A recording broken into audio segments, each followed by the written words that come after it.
Hello, everybody. I hope we are live. Hopefully we are. I'm just going to go take a look. Are we live yet? And there we go. We are live. Live.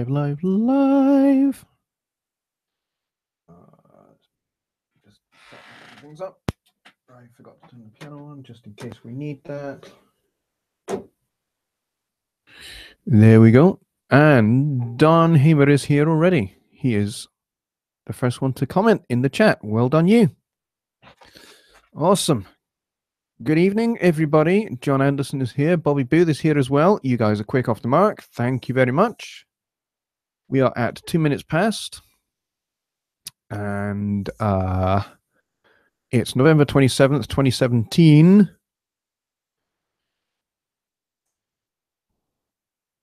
Well, it is for me. It won't be for you. It'll still be the 26th. But for me, it's the 27th because it's 2 minutes past midnight. So, and Skip is here. Good late evening to you, he says. Yeah, it's 3 minutes past midnight. So I suppose technically it's morning. But that's okay. Riffman Rob is here. And Y64 Studios. I don't think I've seen your name. That's Rainer. I remember your studio name now. Yep. Awesome. We have 9 people here already. Woodbeast has arrived. Hey, JL fans. That's very nice. Thank you, Woodbeast. Yes. I never really got into this intending to have fans. I got in this just to kind of share what I've learned over the years of how, making music. So, but it's nice that I have fans. Thank you. That's very cool. Just bear with me 1 second. I'm just checking a few things before we actually get started. And we've got 12 people watching. That's cool.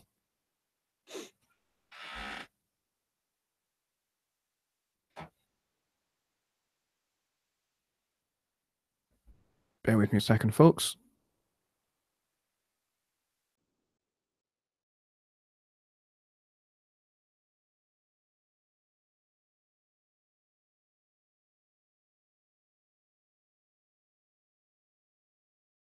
Stephen Greenwood is here as well. Awesome. Groupies as Woodbeast. I'm not really a rock band, am I? I'm a jazz musician. Technically speaking, I'm a jazz musician, but looking for bugs? No. I just realized that there was a rather strong aroma that just appeared in the room. And I was looking to see what it was. I was hoping that I wasn't getting any plastic sheathing of wiring melting or something ridiculous. So that's what I'm checking for. Hold on a second.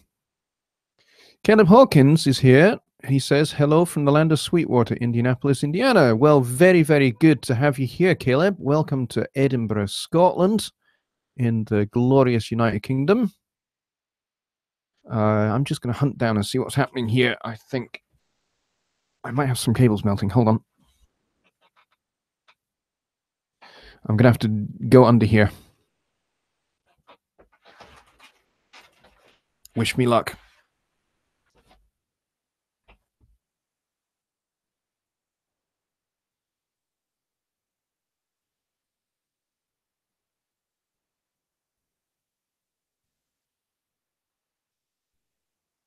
Oh, shoot. Sweetwater in the house. Yes, I like that.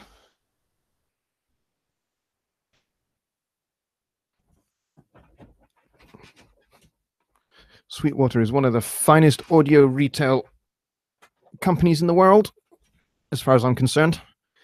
They do have Sweetwater UK, which is very cool. Glad to have you guys over here. But yeah, Caleb, it's very, very nice to have you on my stream. Please do let me know. Let me know how you came across me. That'd be very cool to find that out.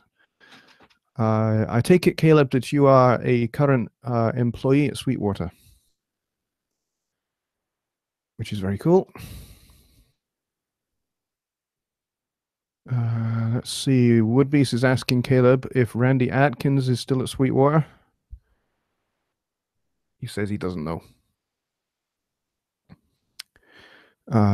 Joe Gilbert, go there. I'll start that sentence again. Caleb says, Joe Gilder mentioned you in a vlog. Yes, he did, which is very kind of him. So I'm glad you found me through Joe's vlog. Thank you. Appreciate that. Randall Rash is here. Bobby Booth says Frozen. Caleb says he's not a Sweetwater employee. He just lives not far from there. Okay, cool. Bobby says Frozen. Are we frozen? I'm just checking my stream at my end. No, I don't think we are. I think we're good. Might be at your end there, Bobby. I know my internet is pretty poor here, and Home Recording Made Easy is here. That'd be my good buddy and colleague, Dave Vignola. Glad to have you here, Dave. Thank you. Thanks for coming. All good here, says Raina. Nothing frozen here. Excellent. Excellent, excellent. That's good to hear. Skip Jones says, living close to Sweetwater would be dangerous for me and my pocketbook. Yes. It would be for me too. Living anywhere remotely close to a pro audio company, especially one of the size of Sweetwater. Yeah, I could find myself heading for bankruptcy. Bobby says refreshed and it's okay now. That's good. It must have just been a bottleneck with your internet, I would imagine. So who else do we have here? Peter says, good to see you, Peter. He says it's freezing in Sweden, but you're not frozen. Well, you know what? It's pretty cold here too. It's not quite, snow on the ground cold, but we've certainly had ice for the last day or so, which has been entertaining. Edinburgh is decked out all Christmassy at the moment. We have our Christmas market, which basically it resembles kind of like a German market, and so there's like German sausages, German beers, there's mulled wine, there's a skating rink, there's all sorts there. It's fantastic. And so we went down there. Me, my wife, and my kids went down there over the course of this weekend. It was very cool. Also very expensive. A hot dog is £3.50, and the hot dog's about that big. £3.50. So for 4 of us, you're talking about £15,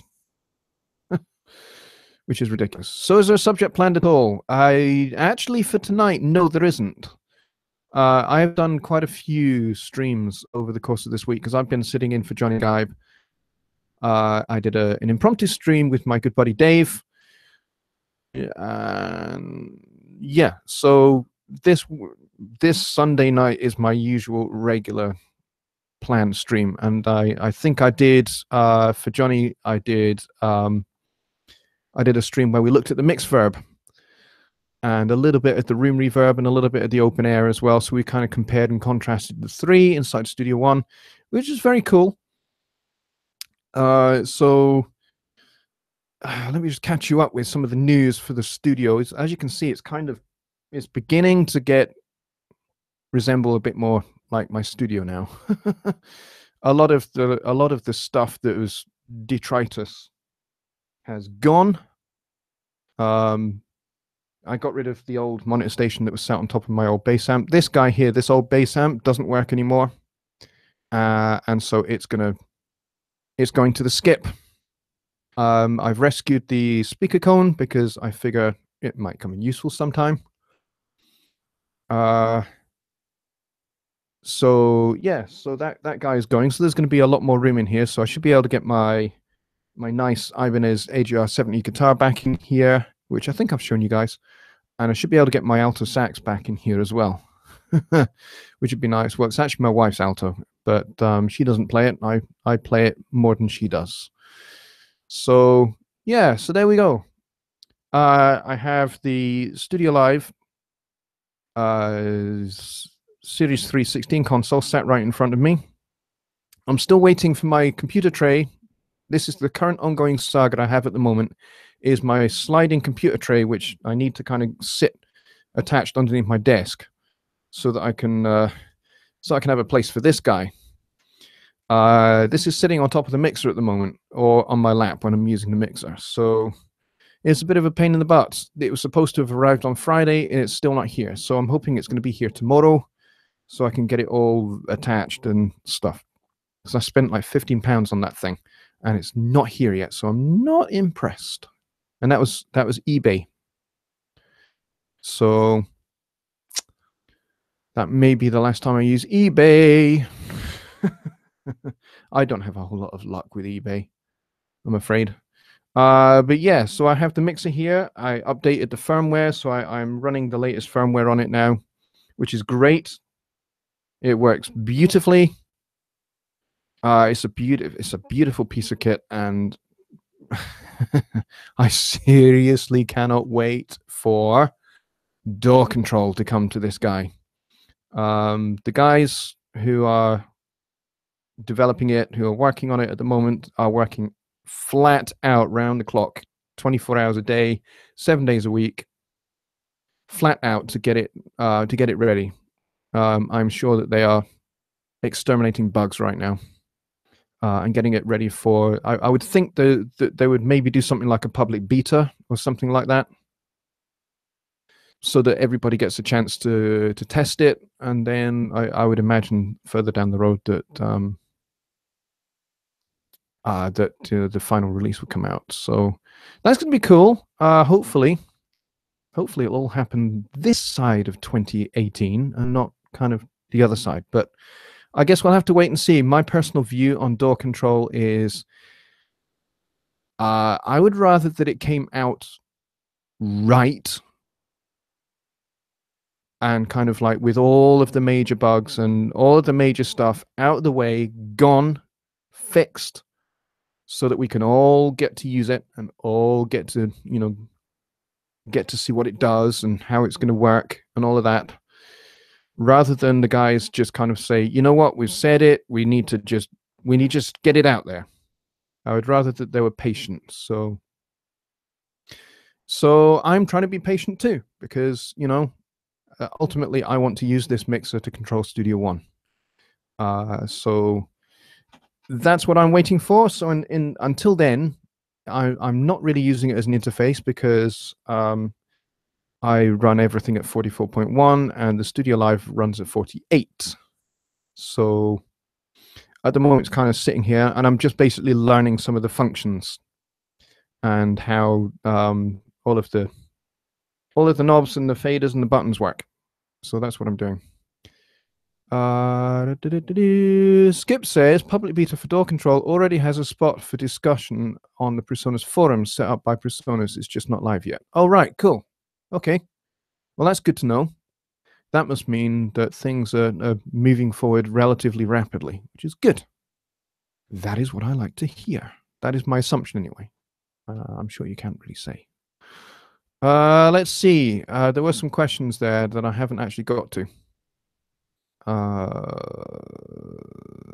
JL, can you demo 3D mixing? I could, but you know what? 3D mixing is not really as straightforward to demo as you might think, because it's a huge subject. Essentially, you're talking about front, back, left, and right for mixing. Because you want some elements to sit very up front and some elements to sit further back. So you have that perspective, that depth of field perspective in your mix. And of course, you want left and right as well for stereo width perspective. It's a huge subject area, and really we only have like 45 minutes in which to kind of talk about it. And I'm sure that there are some other people that would like to pitch in with some questions. That said, though, Woodbeast, I am going to do a video series on it. Okay? Going to do a video series because it's going to take up several videos, I think, in order to really kind of go into some depth about how to go about creating that depth of field perspective in your mix using mostly compression, but also kind of use how you'd use reverb and delays as well. Some techniques that you can use there. So I'm going to do a video series on it, and I think I'll do like a weekly series. And I'm going to run that alongside my mixing tips series, which has been ongoing for a while, which I haven't done a video for a wee while because I've been doing a lot of client work at the moment. I'm doing a couple of albums for some clients. And also I've been doing the Presonus Symphonic Orchestra add-on series, which is now finished. So I've got some space now for video creation to go ahead and do these new series. So that would be your answer there, would be, is I'm going to do a series on it. So it's a technique that everybody can get their hands on and get into. Whereas doing it on a live stream, we're kind of a little bit limited for time, and I would really rather go into some details so that you can get going with it. I hope that helps you. Riffman Rob says, how to add interest or break out of the 1-4-5 progression rut. Okay, how do we get out of using C, F, and G? Well, you can substitute. Just like you would in a football game, you can substitute one player for another who might do a similar job. He might do that job better, maybe not better, but maybe just different, and provide a different, kind of another way to support the team tactically. So in the same way, you can do that harmonically. There are a whole bunch of substitution techniques and theories that you can use. In jazz music, we would use what we would call tritonal substitution, which is where you're substituting a chord, say, oh, hang on, I've not got any audio. Why have I not got any audio coming out here? Oh, hang on, what's going on here? What is going on?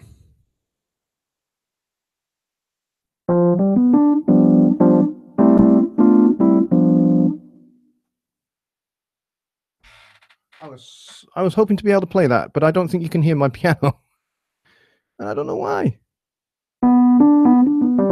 I can hear it coming out my headphones, but it should be coming out through the audio box, and it isn't. I wonder if we've got a problem here with the audio box. Bear with me just a second. I think we've got an issue with audio here. No, we don't want to do that.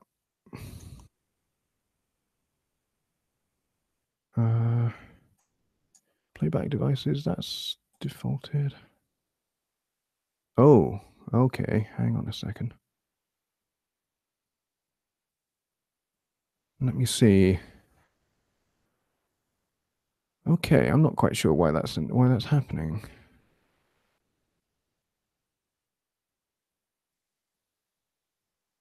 Why is it defaulted to my HP webcam for recording? I don't want it to do that.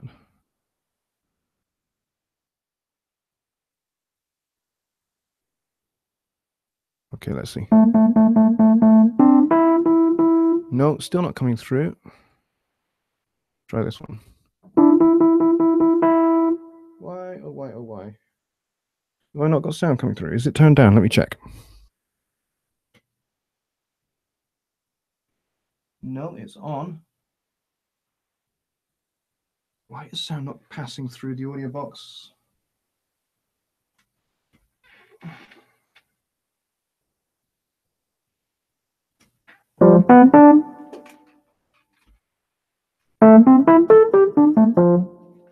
Okay, that's very strange. I've got some strange problems going on with audio here, folks. And I don't understand it. I don't understand why my mic is coming through, but the piano isn't, when both are plugged into my audio box.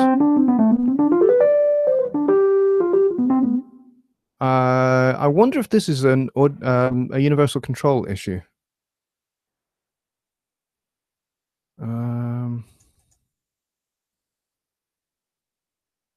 Cancel. I don't know what to do here. I really don't know what to do. I wonder if somebody knows what to do. Oh, you can hear it. Check your playback device in Windows tray icon taskbar. Says skip. So you can hear the piano. Okay, that's interesting.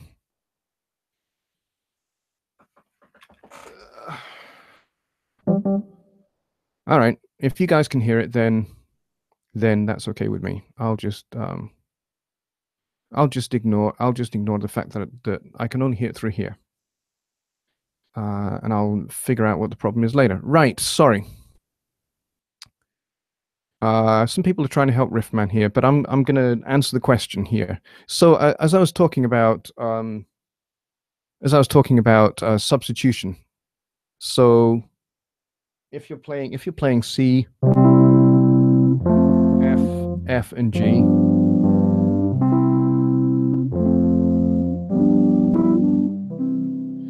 Now, F will D minor will substitute for the chord of F very nicely because it contains 3 notes in common. If you're using 7th chord, so if you're using D minor 7, then you have F, A, and C in common.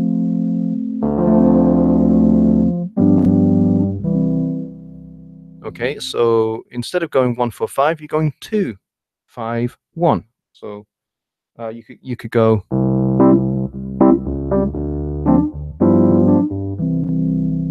Okay, so that gets you out a little bit. Now, if you want to get out even further, you can. This is where you can get into tritonal substitution, which has its place. It works for some melody lines, and for others it won't. And you just have to use a little bit of discernment, a little bit of judgment with your ears as to whether it works or not. So, for example,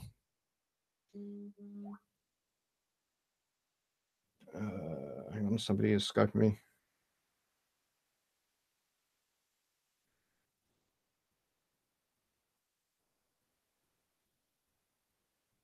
That was Skip Skyping me. No, I don't, Skip. I think I know what the problem is, and I'll be able to fix it after the show.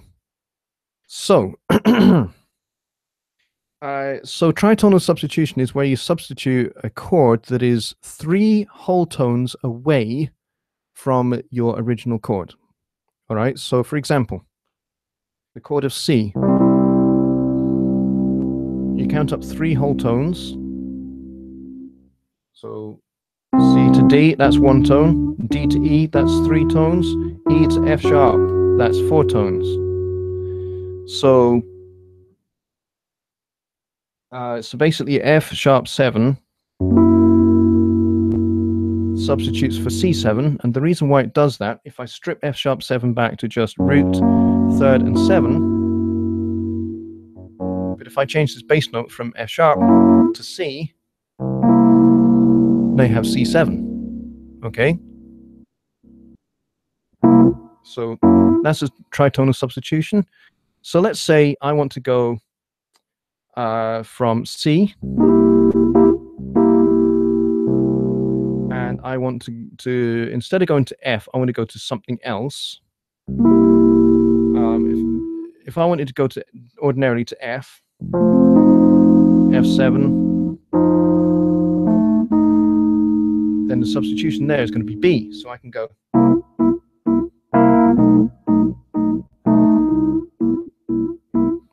So I could do a tritonally substituted blues. Okay. So going using regular blues changes, going from C to F, C, G, F, C, which would be your regular 12-bar blues. I can change that so that I'm using tritonal substitutions entirely. It will sound weird, okay? Which is why context is so important when you're doing this. So I go C, and my tritonal substitution for that is going to be F sharp. So I go, and then the one for F would be B, and then the one for G would be a tone up from that.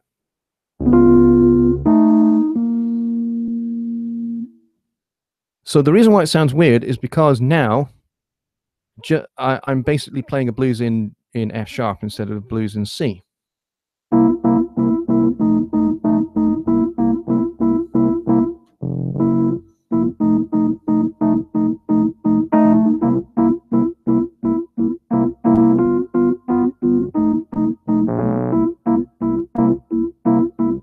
Okay, now if I change these bass notes to their tritonal bass notes, this is what you get. So instead of going C, we're going to go.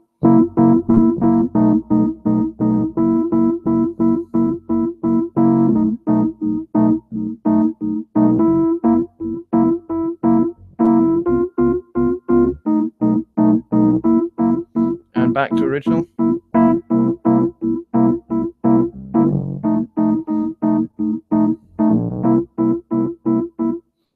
So do you see what I've done? My right hand is not changing. It's just my left hand that's changing, but it's making different. I'm essentially playing blues in a different key. So to go back to your original question, how do I get out of the 1-4-5 rut?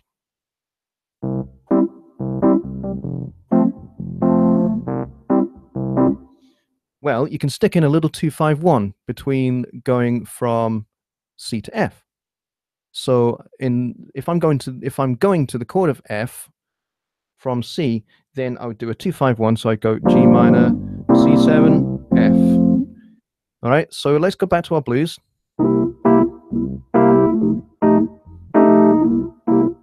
Here comes the 2-5-1.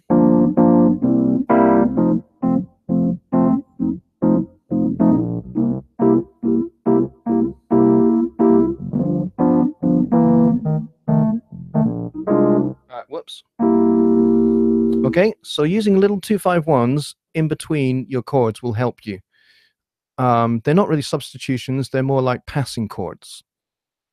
So passing chords, substitution chords are going to get you away from those other, get you away from 1-4-5 all the time. You can also extend that turnaround. So you could go, instead of going 1-4-5, you could go 1, 6, 2, 5, 1.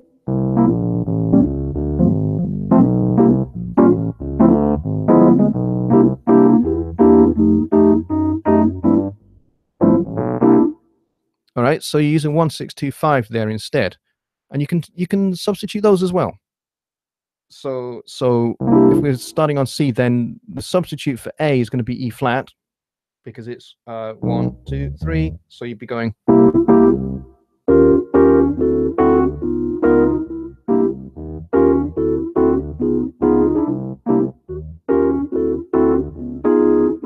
Now you're probably thinking, hey, all I'm doing there is I'm just going, up 3 semitones and then coming back down chromatically, Well, yeah, it certainly appears that way, but really it isn't. If I put in the original bass line and then do this with the right hand, what you'll get is this. Hang on.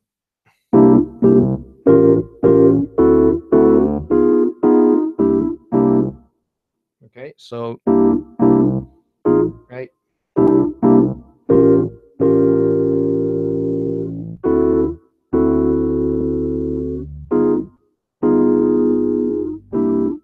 All right, so that gives you some harmonic variations that you can apply. So I hope that helps. Alrighty, there we go. Any other questions? The piano is loud and clear. You hear it out here. Yeah, thank you. I appreciate that. I do actually realize what the problem is now, and I'm going to fix it after the show. It's dead easy for me to sort out. Okay, any other questions? Nice, I'll give it a go. Cool. Peter says, and then proceed your tritonal subs with subdominant chords and you're home. Yes, absolutely. Subdominant being 2 chords. So in the key of C, a subdominant would be D minor or D7. So you can switch out substitution chords, and then you can insert little passing 2-5-1s in between each one of those tritonal substitution chords. And what that does, certainly for improvisation, is that opens up a whole bunch of notes that you can use for improvising. So yeah, I mean, you don't have to be a jazz player to kind of make use of these kind of harmonic ideas, harmonic concepts, because essentially these kind of harmonic concepts, yes, they were born in, they were essentially born in the 1940s in the bebop era, but they go back even further than that. They go back to people like Stravinsky and Ravel and Debussy, in the early part of the 20th century, and the latter half of the 19th century, with kind of when romantic music, as it was then, was kind of becoming a little bit post-romantic and going into, 20th century what we'd now call contemporary classical music. So yeah, so those harmonic developments that we associate with Charlie Parker and Dizzy Gillespie and later on John Coltrane and Miles Davis, they have their roots firmly in, Stravinsky and people like that, and Schoenberg. Certainly some of Schoenberg's earlier harmonic concepts before he got into his 12-tone note row concepts. He was playing around with the idea of substituting chords tritonally, because a tritone is a wide interval of three whole tones. So it has, some unique harmonic properties. So I hope I haven't bored anybody there. I could talk about harmony till the cows come home, have a snooze, and then go back out again. So it's something I'm very passionate about, is harmony. So we're at 33 minutes into the show. We have 19 people in the room, including 1 or 2 new faces, which is great, or new names that I have not seen before, such as the ST50 dude. Good to see you. Peter says the tritone interval was illegal back in the days. Yes, it was. It was referred to as Diabolos de Musica, the devil in music. And certainly that was the case in the 14th and 15, and 1600s as well. I think it was maybe only really towards the end of the 1600s that they, with Bach, they kind of started to get a little bit slack about it, because Bach was sticking in these tritone intervals into his chorales, and nobody was really noticing. Nobody was really that bothered about them anymore. And so musicologists decided, hey, let's kind of accept these now. So they did. Woodby says, JL, you're one of the few that have true theory knowledge. I'm not necessarily one of the few. I would say I'm possibly one of those people that when they went to university had no friends. Because I spent all of my time listening to John Coltrane records and Miles Davis and wearing the grooves out, and just fooling around on my Fender Rhodes, because I had a Fender Rhodes back then. I still do. I have a Fender Rhodes Mark V. It's in the lounge. I got that in I can't remember, 1994, I think. Greg Lewis is here. He says hi. Thank you. And Whoopi says, that broadcast, I meant sir. Okay. Not really sure what you're talking about there. Frank Saracino, I think that's correct. Correct me if I'm wrong.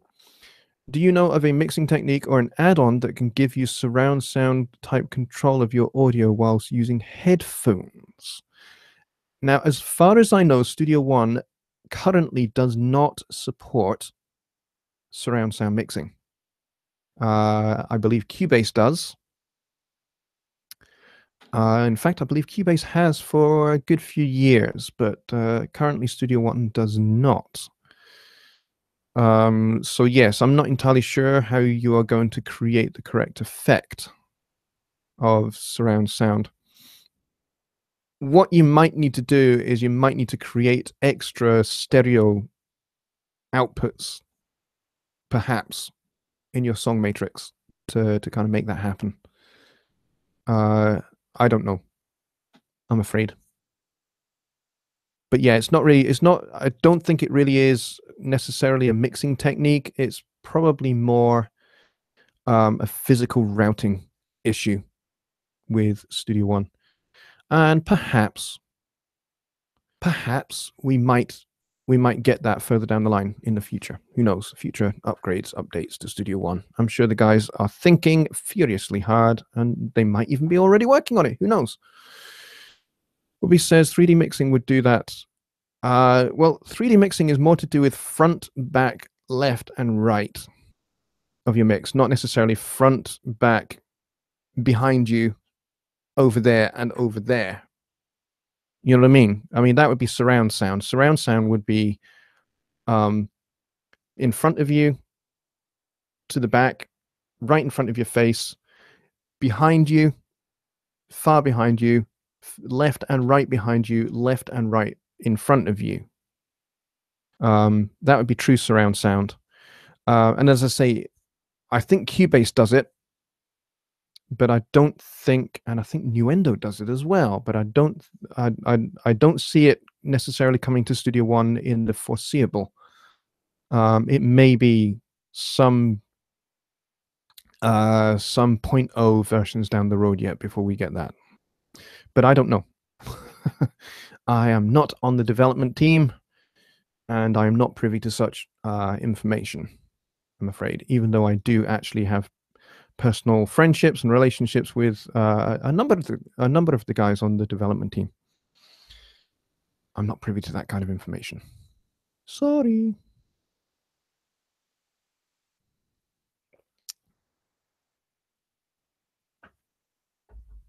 Do we have any other questions? Let me have a look.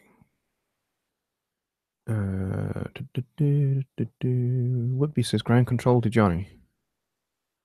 Yes, I'm here. I'm just having intermittent comms problems.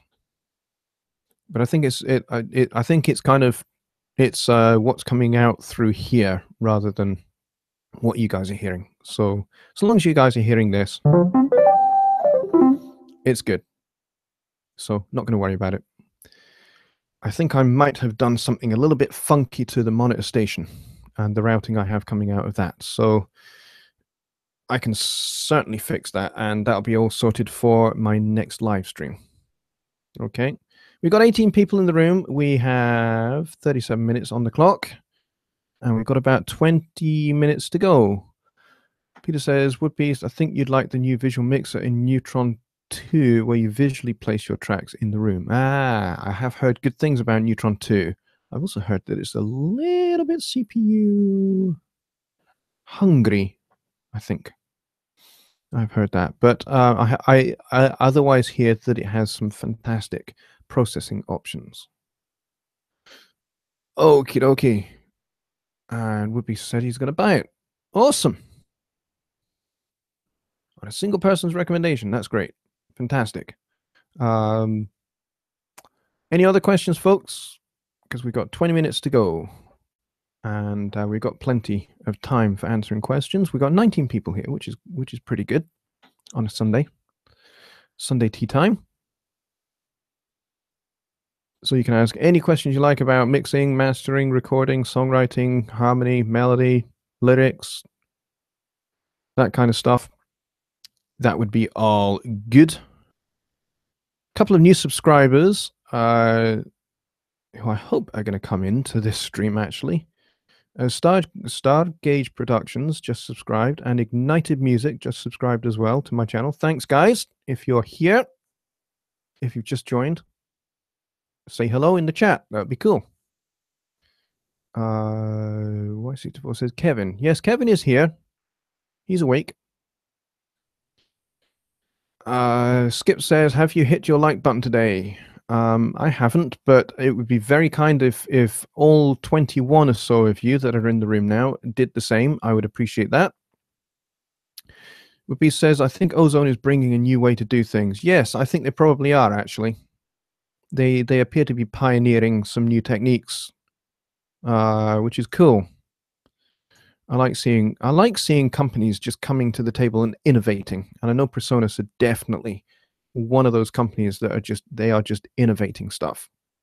some of which I've seen and I can't talk about, but you will find it out. When you find out some of the things that I have been exploring, and you get to see them for yourselves, you get to get your hands on them, your brain is going to melt and pour out of your ear and form a nice little puddle on the ground next to you. It really will. Some of the things that PreSonus are doing at the moment are game changing, and I don't say that lightly. So, Woodby says, Skip, yes, I did. What are your ways of, Peter says, what are your ways of recording DI slap bass?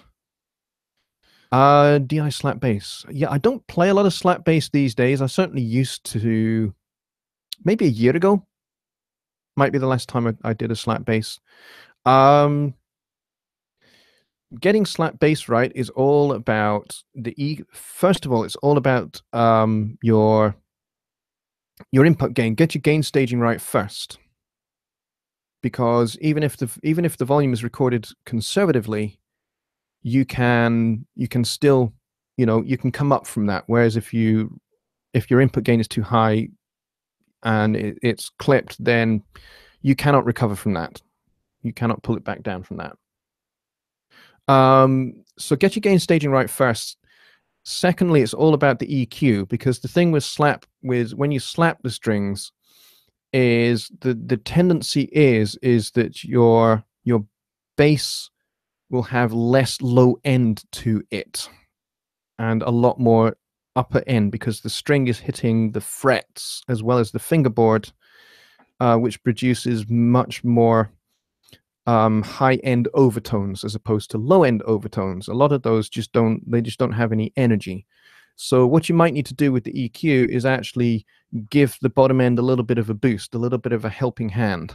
And then the next thing is it's about your compression settings, so that you are allowing plenty of the attack of your slaps and your pulls to come through, and have the release time set appropriately, so that you get enough sustain that it doesn't just completely die, but also so that the compressor lets go ready for the next slap or the next pull, whatever is coming next.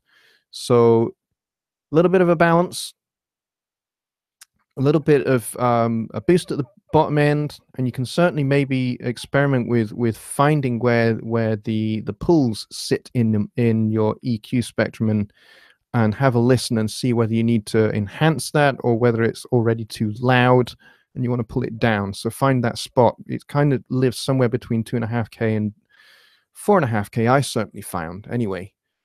So have an experiment with your EQ there, and don't over compress. That's the other thing I would say. Don't over compress, and you should be good to go there. So I hope that helps.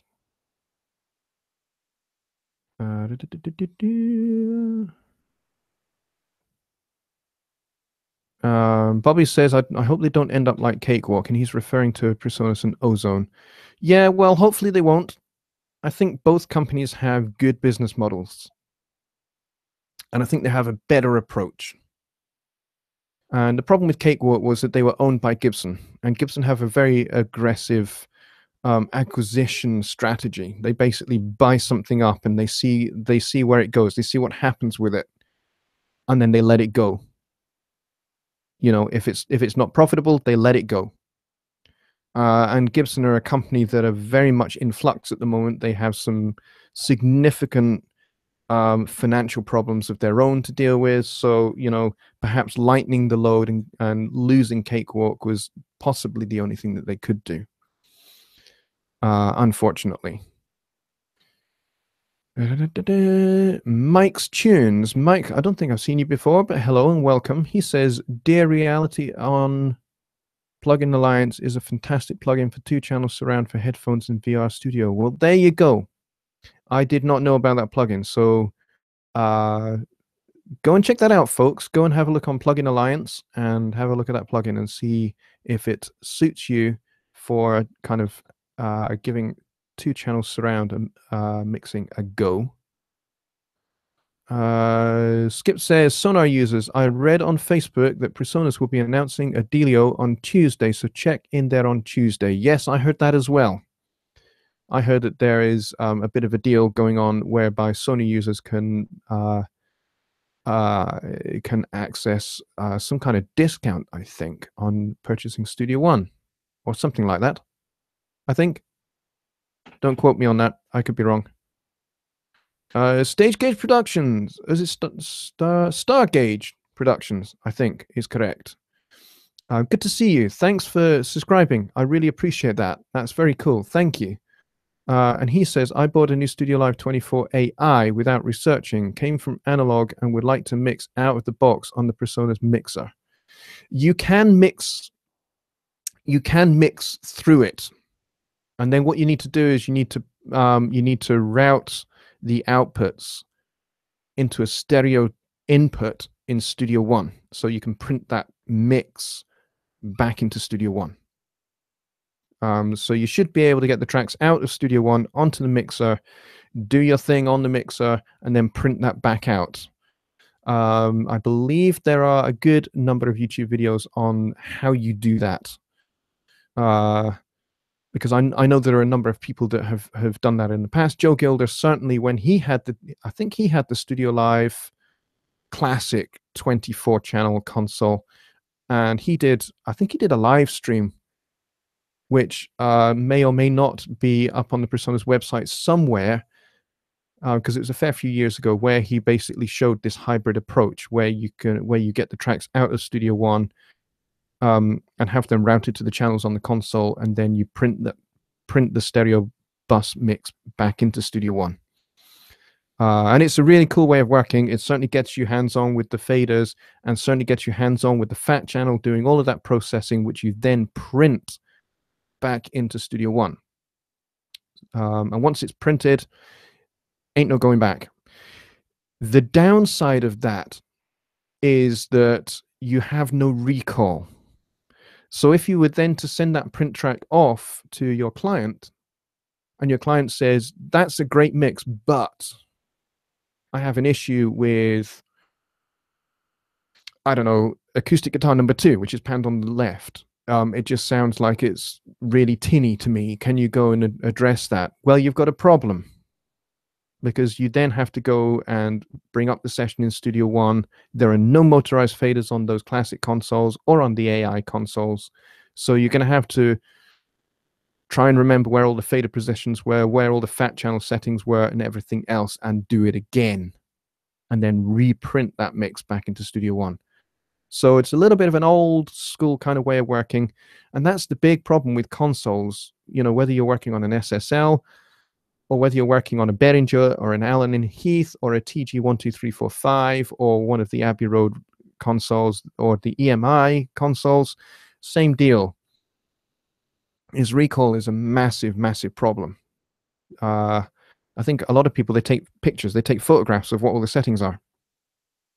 And I do believe actually there is a plugin called Snapshot out there that you can use that will take, it'll take a picture and it'll save it to your, you just drop the plugin as an insert into Studio One, and it takes you take a picture, you upload it into Snapshot, and it sits on your channel. So when you save the song in Studio One, when you open it up again to do recalls, you can see all of those pictures. So you can fairly quickly recall everything from those pictures saved into Studio One via the Snapshot plugin. So that is available. I believe my friend Russ Hughes developed that one. So go and check that out. I'm just going to catch up with some questions because I think I missed a few at the bottom. John Anderson says, can you cover what you are looking for in the Series 3? I was looking at getting the Series 3 rack mount mixer, the 16, and return the Studio 192. I also have the RM32 and CS18 for recording. Okay, well, that's cool.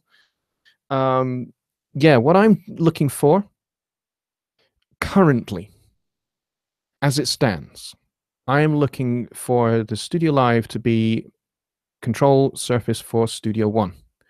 And that includes being able to control the plugins in Studio One on this baby, on the console. That's what I'm after. It does have fantastic capabilities as a live mixer and as an interface. From what I've heard, it sounds epic as an interface, and the preamps are outstanding on this guy. So I'm kind of not using probably a large proportion of what this console can do at the moment. And there's a reason why I say at the moment.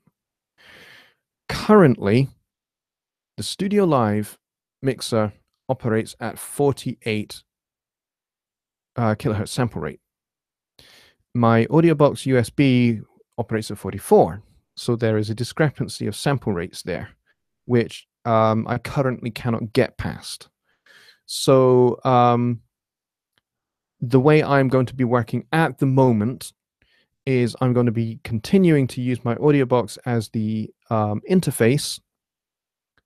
And when DAW control comes for the Studio Live will be my control surface, and my other interface made by Alesis will continue to be my screen capture interface. So that's the way I'm going to work until such time as there is a firmware update that gives 44.1 kilohertz sample rate to the Studio Live. When that happens, for me, the Studio Live will then become my interface as well as my control surface, and I will be using it for those purposes. So I hope that answers your question there. You're looking at getting the Series 3 rack unit and return the Studio 192. Also have the RM32 and CS18 AI for recording. Yeah, well, your CS18 AI will serve as a controller, and the RM32, I guess, will be your audio input into the CS18. I suspect. Just Bob says, after recording a keyboard piece, I want to double the track but change where it's played on the keyboard. For example, played in middle C but would like it to be an octave up. How is this done? You can transpose. It doesn't matter whether you are recording live audio like this or whether you're recording MIDI. You can do exactly the same thing. You can go to the inspector for that particular channel, and you go down to, I think it's roughly 2/3 of the way down the inspector for that channel, and you find the transpose, and you just turn the transpose up to 12. Okay? If you want to transpose it an octave below your original pitch, then you turn it to -12. Okay? So that is a fairly quick and easy answer for you.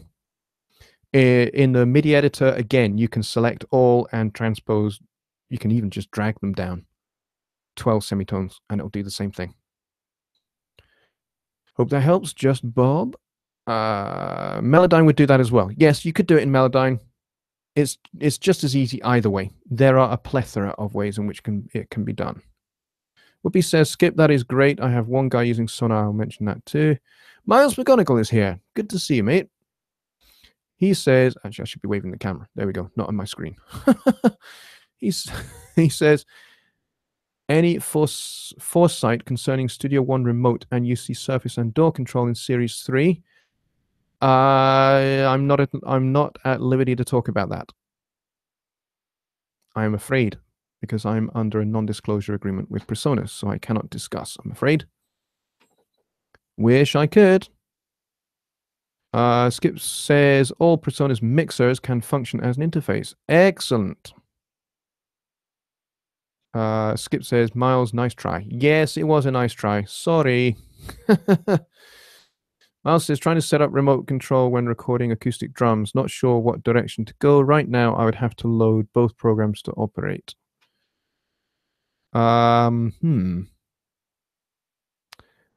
Yeah, you know what you could do, Miles, is you could, if you've got an iPad or a tablet or something like that, is you could put TeamViewer on that iPad or tablet and then connect TeamViewer remotely to your computer and control Studio One from your iPad.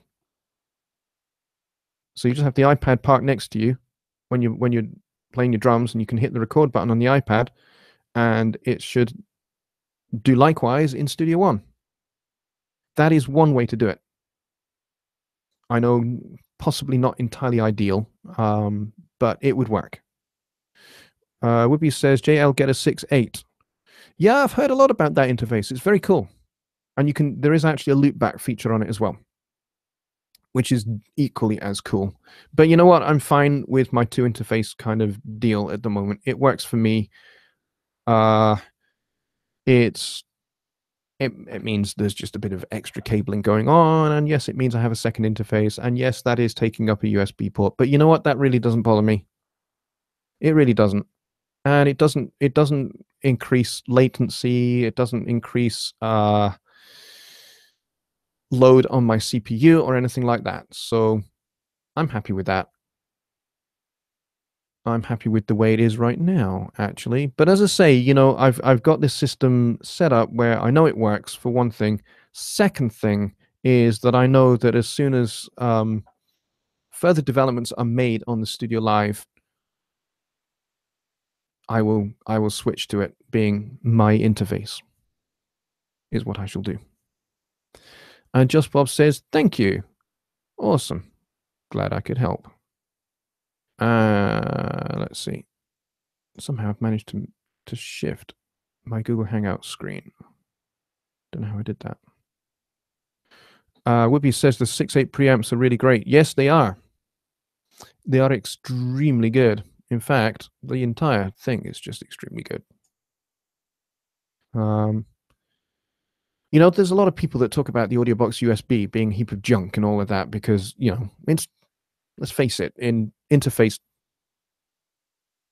interface world, it's old, but it's a good one. It's incredibly well made. It's very, very robust. The one I have used to be Johnny Gibes, and he sent it to me just because he wasn't using it anymore. He said, hey, you know, I have this going spare. Would you like it? So I said, yeah, go for it. So he mailed it to me. So it spent, what, 5 or 6 years in Johnny's studio, and then it came over to Scotland via air freight, and it's been sat in my studio for the last 3 years, and it works absolutely beautifully. I have no complaints with it. The sockets on the front for the XLR and line inputs are fantastic. They're really, really strong. The pots don't go dirty, so you don't get any crackles when you're turning the pots. It's great. So I don't know why people complain about it, to be honest. They must be doing something wrong with it. So let's see. Raina says, have to go, friends. Good night. Well, yes, it's an hour later for you, so we're coming up on 1 a.m. here in Scotland, so it's going to be 2 a.m. for you. I really appreciate you staying up late for me, mate. Thank you ever so much. And all of my other European followers who are watching this across Europe, thank you so much, because I know it's an extra hour late for you. Appreciate it. Peter says, got to get to bed. Boss man expects me to clock in 5 hours. You need a bit of sleep before then. Well, you know what, Peter? I appreciate it all the way over in Sweden. I hope you don't get too cold tonight, mate. Let's see. Miles says, have to use UC Surface to control the mixer and a long USB cord on the fader port for door transport controls. Yeah, you can do it that way. And you know what? You should be fine, providing your USB cable is not more than 15 feet. After about 15 feet, yeah, communications start to get a little bit garbled. Bobby Booth says, so far I like my AudioBox USB. Excellent. It's a great device. It really is. I certainly have zero problems and zero issues with it. Whoopi says, I have an AudioBox and a rolling quad core. I will donate them. Yeah, the AudioBox is great. I don't know anything about the rolling quad core, though. PreSonus headphones and their mic also. Yes, I have. These are the PreSonus HD7s. These are fantastic. And this is a Rode NT1A. Although our good friend Johnny Gibe uses the PreSonus M7 mic, and he gets some really nice tones out of that mic, especially on his guitars. So can he complain? Okay, we are at 1 a.m. here in a very chilly Scotland, and we're pretty much going to be wrapping it up at this point, but I will take maybe one or two final questions because we've got 15 people here. So anyway, product placement.